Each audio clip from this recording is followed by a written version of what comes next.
that Feel Like Jumping was also a big song in England. We were just in Jamaica not knowing what was happening. What was happening was that by the late 60s, companies like Trojan Records had spotted the large underground following that had developed for this new reggae pop music. White kids that were hanging out with the black kids from the same areas grew up on the music, you know, we were all hearing it. And it was just a fashion, the youth culture of the day. Yeah, well, that was it. We only had the youth clubs, you know what I mean? Nobody was old enough to go to nightclubs anyway. That's it.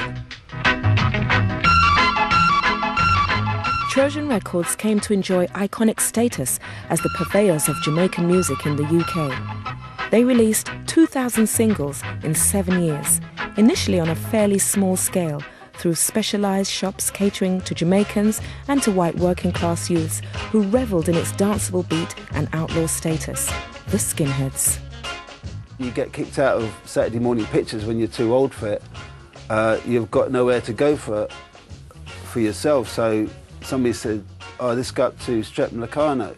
And we're talking about the 60s, sort of the skinhead period, really.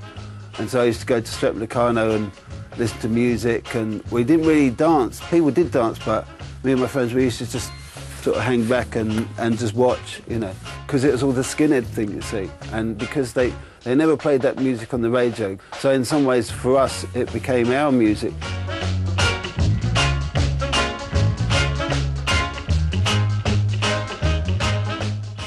The Skinheads at the time were really into reggae. I mean, they are branded now as what you call a neo-Nazi group that don't like black people and Jews. In my time, I was being protected by the Skinheads. Look, I've been to a town that was like Guildford, was a racist town in my time. And this guy said to me, hi, Mr. Black. So I said, hi, Mr. White, and he spit in my face. I said, what the heck? So the kids wanted us to beat him, but I said, no, forget it, man. I just wiped the spit off, and that was it. What was happening, it couldn't be denied that this was developing into something that was becoming more and more commercially interesting, commercially successful. As more and more people discovered the music through the clubs. And that was making for all sorts of problems for us because we just couldn't get past this door. Look out, BBC, 'cause I'm on my way. Oh yes I am. Long walk to the BBC, but I know I'll make it someday. I think there was a perception amongst the reggae labels that the BBC dismissed reggae to a certain extent.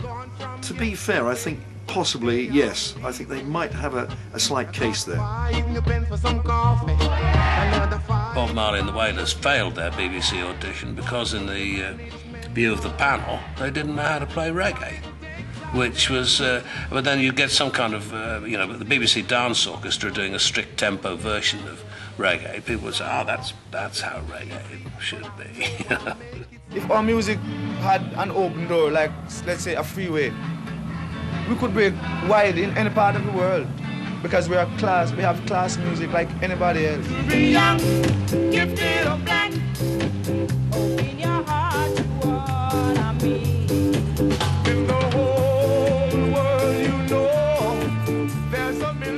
We just did that song because we were teenagers wearing afros and, trying to be two conscious black people. And we said, this is a good cover song for us to do. Trojan were determined to break reggae to the mass market and pulled out all the stops for their new releases. When they introduced strings on the British versions of the songs, I think it made quite a difference because they made them more into not so much the raw sound that would probably be acceptable elsewhere, but it made it more into a pop record and then went to a much bigger market. Reggae became part of pop mainstream. Skinheads, the BBC, school dances, suddenly everyone was playing reggae. Sounds of soul. I am W.O.O. and I'm still here again.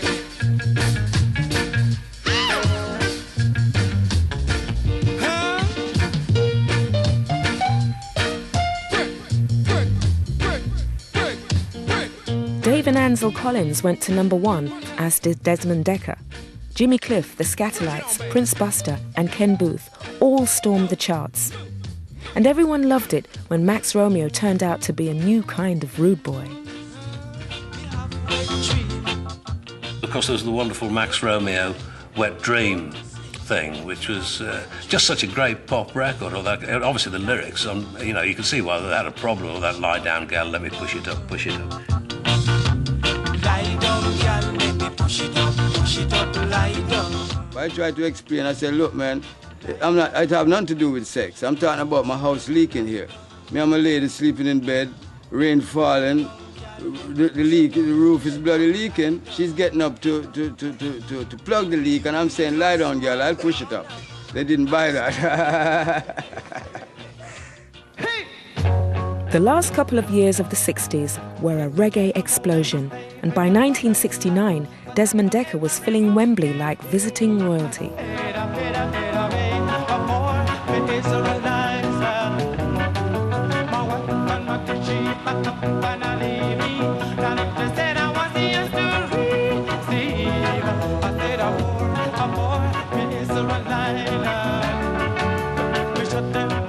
That reggae pop music, I suppose, you know, we were beneficiaries of it as well. You know, the doors had been opened and people have been softened up enough to start listening, you know.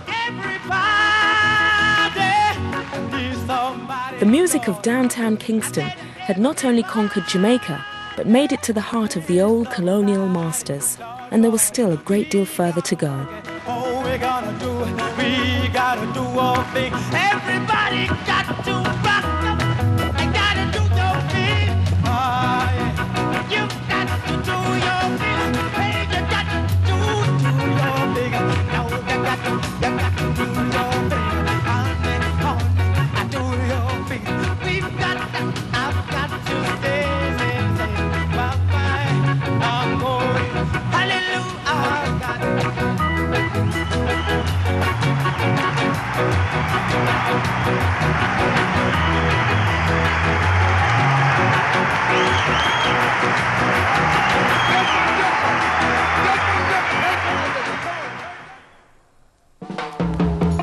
Part 2 next Sunday at 8 on BBC Two.